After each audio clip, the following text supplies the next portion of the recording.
un peu de perplexité sur l'intitulé de la table ronde, qui faisait référence donc qui fait référence à la continuité de l'engagement juridique. Voilà, est-ce que le fonds garantie est d'abord un outil juridique ou est-ce qu'il participe de l'accompagnement des victimes, qui est le thème de la table ronde suivante? Mais après ma perplexité, je me suis dit qu'au fond, c'était intéressant que vous nous invitiez à réfléchir au lien entre l'indemnisation et la reconstruction et le parcours de vie des victimes. Et au fond, quel meilleur cadre que la Fédération Alter, dont j'avoue que je ne la connaissais pas bien, mais d'organiser ce dialogue ou cette confrontation un peu des points de vue aujourd'hui. Alors, moi, le mot continuité, je dois dire qu'il m'a fait d'abord penser à la continuité de l'engagement de Françoise. Beaucoup d'entre vous y ont fait référence, et notamment de son engagement au service de son FGTI, de son fonds, comme on me l'a dit dès que j'ai pris mes fonctions, ce qui m'a invité à une certaine humilité. Alors chacun sait le rôle décisif qu'elle a joué pour que le fonds voie le jour en 1986, et le 13 mars dernier, la Première ministre est venue au siège du fonds de garantie pour dévoiler une plaque qui rend hommage à l'action de Françoise. Alors, un petit mot sur ce qu'est ce fonds de garantie et qu'est-ce qu'il fait. Deux dates importantes. 1986, il est créé pour prendre en charge les victimes d'attentats.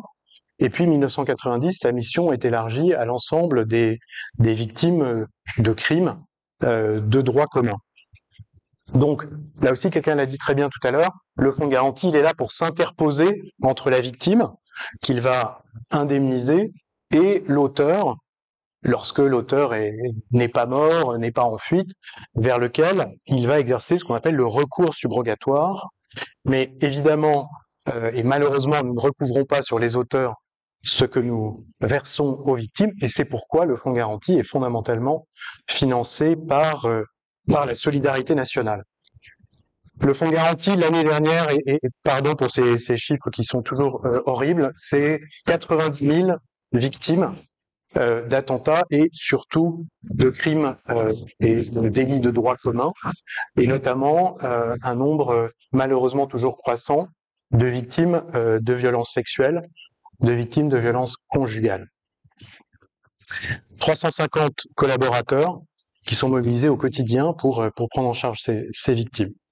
Alors, un mot sur le rôle de Françoise dans la création du fonds. Moi, avec le recul, ce qui m'a de plus en plus frappé, c'est que non seulement elle a été visionnaire, mais en plus, et c'était peut-être la condition pour que ça fonctionne, elle a été très pragmatique.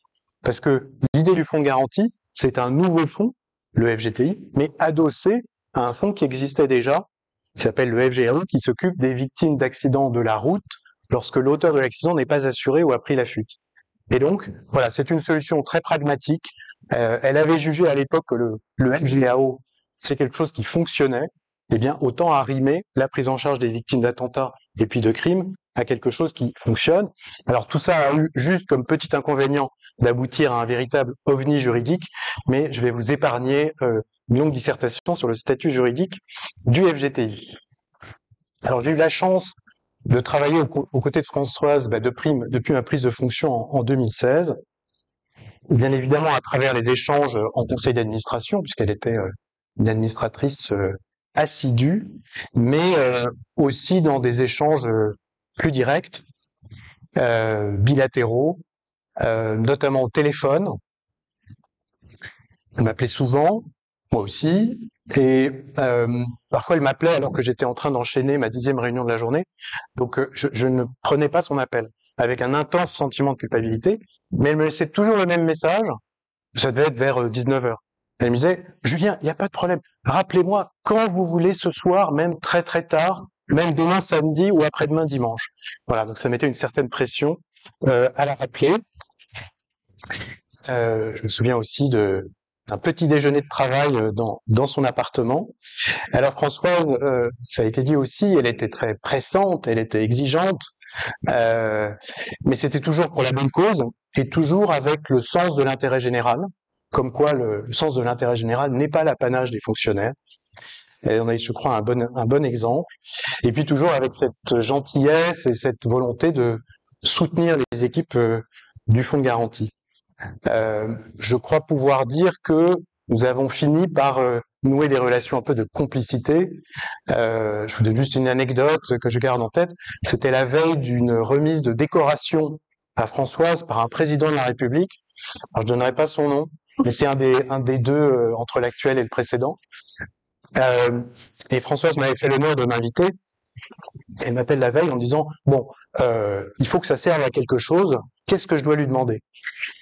Voilà, donc on avait passé un peu de temps à préparer une lettre qu'elle a remise finalement au président avec ses demandes. Voilà, complicité, je crois, amitié, admiration de moi pour elle, qui n'a cessé de croître parce que elle avait non seulement été à l'origine, je crois, ou bientôt 4 décennies avant de la création du fonds de garantie, mais on l'a vu aujourd'hui, elle n'a pas cessé d'œuvrer pour développer la politique d'accompagnement des victimes, mais elle n'a pas cessé non plus de s'intéresser à l'évolution du fonds de garantie, de son fonds de garantie. Et c'est là que je viens à la question qu'on se posait tout à l'heure sur le lien entre l'indemnisation et la reconstruction des victimes. Nous avions partagé avec Françoise ce que j'appelle le paradoxe du modèle français de l'indemnisation. Nous avons, bien sûr, le meilleur système du monde, et comme la Cour des comptes l'a écrit d'ailleurs, et la Commission européenne, mais c'est pas toi, et comme Françoise et moi le répétions ensemble tous les jours.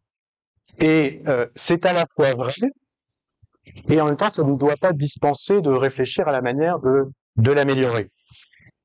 J'en viens à ce paradoxe qui est que notre modèle est à la fois très complet, mais du coup, il est très complexe. Il mobilise des ressources publiques très importantes, mais parfois, pour certaines victimes, il se traduit par un parcours qui est un parcours qui n'est pas toujours simple, qui peut parfois être mal vécu. Alors, pourquoi?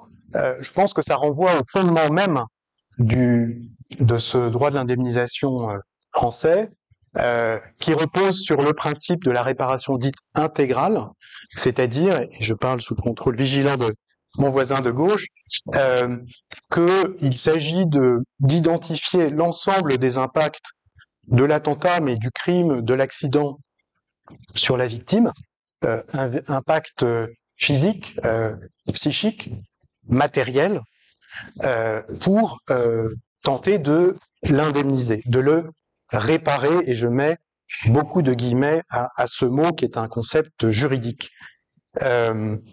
Donc ce principe qui est un principe fondateur et qui porte en lui énormément de valeurs extrêmement positives, il peut avoir certains corollaires qui sont parfois plus difficiles, notamment entraîner un caractère parfois ressenti comme intrusif par les victimes, puisque pour indemniser l'ensemble des retentissements sur une personne de l'attentat, encore faut-il que le fonds de garantie les connaisse, ces retentissements. D'où des questions, d'où, nous allons en parler peut-être tout à l'heure, l'expertise médicale qui est, on le sait, un moment particulièrement sensible.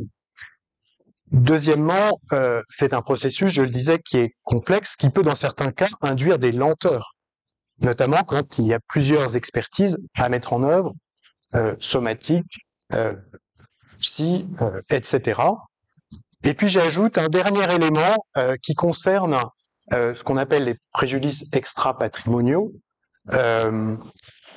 qui renvoient à toute forme de souffrance, où on voit bien que dès lors qu'il s'agit de les quantifier en euros, on entre en absurdie en réalité. Et c'est encore plus vrai pour ce qu'on appelle les préjudices d'affection, la perte d'un proche. Discuter avec une victime endeuillée de l'indemnisation auquel elle a droit au titre de la perte de ses proches est un exercice extrêmement difficile. Alors, c'est pour ça que avec Françoise, avec le soutien de Juliette Méadel, nous avons engagé une transformation dès 2017 qui se poursuit. C'est un long chemin autour de 3 grands axes. Le premier, c'est l'idée de l'accompagnement personnalisé de chaque victime. Pour faire court, il s'agit de passer d'une culture qui a peut-être été un peu administrative par le passé, on gère des dossiers, à une culture où on essaye de nouer une relation avec une personne que l'on va essayer d'accompagner. Concrètement, c'est des choses très simples. Je me souviens d'une discussion dans ton 5 minutes, mais ça va être bon, dans ton bureau, Juliette, sur les courriers du fonds de garantie. Les courriers qui sont rédigés de manière trop sèche, trop administrative. Donc tout un travail sur les courriers, mais encore mieux que les courriers, c'est se parler. Donc se parler, par exemple, au téléphone, et puis se parler encore mieux sur le terrain. Et donc c'est toute la politique de présence des gestionnaires du fonds de garantie sur le terrain. Depuis 2017, c'est 2300 victimes qui ont été rencontrées sur le lieu de l'expertise médicale, parfois sur le lieu de l'hospitalisation, parfois à leur domicile. Donc premier axe, la relation personnalisée. Deuxièmement, la transparence et la pédagogie sur les droits. C'est un chantier sur lequel on a beaucoup travaillé, notamment avec nos partenaires de France Victimes, et je salue Isabelle Sadowski. Voilà, comment être plus clair, plus limpide, plus transparent. Nos règles maintenant sont sur Internet. Comment aussi travailler sur l'expertise médicale. Et ça, c'est un sujet, vous le savez, qui tenait beaucoup à cœur de Françoise. Et c'est avec elle que nous avons rédigé une première charte de l'expertise médicale. Et puis le troisième axe, qui est peut-être le plus ambitieux, et sur lequel je suis le plus modeste parce que nous n'en sommes qu'au début, c'est l'idée qu'au fond, il faut que nous donnions plus de sens à cette indemnisation, que nous la rendions plus effective et qu'elle se traduise davantage par des solutions concrètes aux problèmes concrets des victimes. Et là aussi, la réflexion fondatrice, à une époque où personne n'y croyait, voire on me disait qu'il fallait surtout pas aller sur ce terrain, c'est avec Françoise, c'est avec elle, et Caroline s'en souviendra, que nous avons lancé un groupe de travail sur l'accompagnement au retour à l'emploi des victimes. Et donc aujourd'hui, le fonds de garantie, pour des victimes qui sont indemnisables par lui, mobilise des coachs de retour à l'emploi, mais pareillement sur l'accompagnement scolaire des jeunes victimes qui peuvent en avoir besoin, apporter un service concret et pas seulement un chèque, mais également pour l'aménagement du domicile ou des solutions de mobilité pour des victimes en situation de handicap. Donc cette transformation, elle se poursuit main dans la main avec l'ensemble des associations. C'est lent, mais je pense qu'il faut du temps pour faire des choses sérieuses. Et là aussi, un souvenir émouvant que je garde de Françoise, c'est que jusqu'à la fin, elle a été présente à ces travaux de concertation, et je me souviens notamment d'une dernière réunion d'un de nos groupes de travail auquel elle avait tenu à participer en visio depuis sa chambre d'hôpital. Voilà, j'en ai fini. En termes de conclusion, j'ai évoqué rapidement quelques avancées, mais il reste beaucoup à faire. Pour moi, dans deux directions essentielles. La première, c'est mieux faire fonctionner ensemble les différents dispositifs qui existent. Et Madame Double le sait, on en a souvent parlé. La France mobilise un nombre de dispositifs importants et précieux qui sont tous utiles. Encore faut-il que, vu de la victime, ce soit pas un maquis, mais que ce soit le plus simple possible. Et ce sujet, il y a eu des avancées, mais je pense qu'il reste à faire.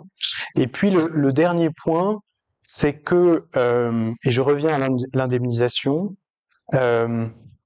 le fonds de garantie, il est là pour appliquer le droit de l'indemnisation, pour appliquer la procédure telle qu'elle existe. Mais parfois, je me demande si ce droit de l'indemnisation, finalement, il n'est pas trop sérieux pour être laissé aux seuls juristes, pour paraphraser Clémenceau, et que s'il ne faudrait pas davantage le regard non seulement des victimes, mais le regard de tous ceux et celles qui accompagnent les victimes. Je pense bien sûr aux spécialistes du psychotrauma, notamment pour peut-être engager une réflexion pour savoir comment concilier cet objectif ô combien noble de la réparation intégrale avec une simplification peut-être de la procédure pour la rendre moins complexe, plus rapide et peut-être mieux vécue par les victimes elles-mêmes. Voilà, et pour ça, comme pour tout le reste, Françoise reste pour moi l'inspiratrice à la fois parce qu'elle a réalisé, mais aussi par l'invitation permanente qu'elle nous a laissée à réinventer l'avenir. Voilà, merci beaucoup.